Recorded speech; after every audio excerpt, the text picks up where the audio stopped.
been disobedient and currently find yourself outnumbered and outflanked? Well, if so, you're going to like the text today. Welcome to the Daily Devo. I, of course, am Vince Miller. This week, we are in 1 Samuel chapter 13. I've titled this chapter, Partial Obedience is Complete Disobedience.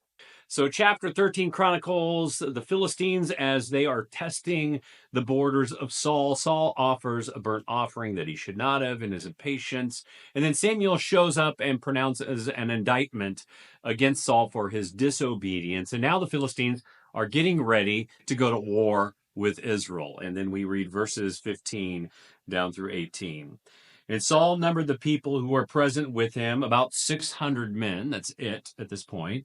And Saul and Jonathan and his son and the people who were present with him stayed in Geba of Benjamin. But the Philistines encamped in Michmash, and raiders came out of the camp of the Philistines in 3 companies. One company turned toward Ophrah, not to be confused with Ophrah, to the land of Shual. Another company turned toward Beth-horon, and another company turned toward the border that looks down on the Valley of Zeboim toward the wilderness. So here's what we learn in this particular text. Saul and Jonathan are combining their forces because now the Philistines are all stirred up. The problem they now have is that their combined force, total warring force, is only about 600 men in comparison to the 36,000 plus soldiers ready in the Philistine camp just a few miles away.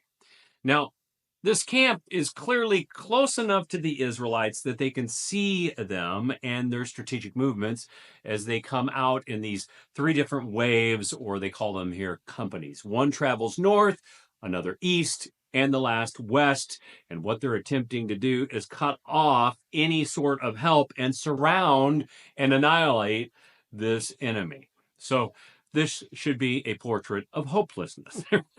Saul, Jonathan, and their 600 riffraff warriors are outnumbered and outflanked. And with that, their king, their leader, has just committed an offense against God. Now imagine that. I don't know if you've ever been in a situation like this in your life. You probably have.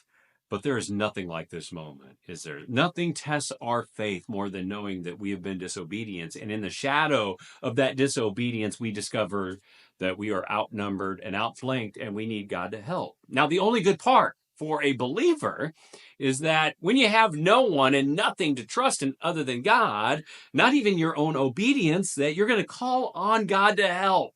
In complete helplessness, you're forced to turn to the helper who is God. Reduced to a state of helplessness, you must rely upon the help of God.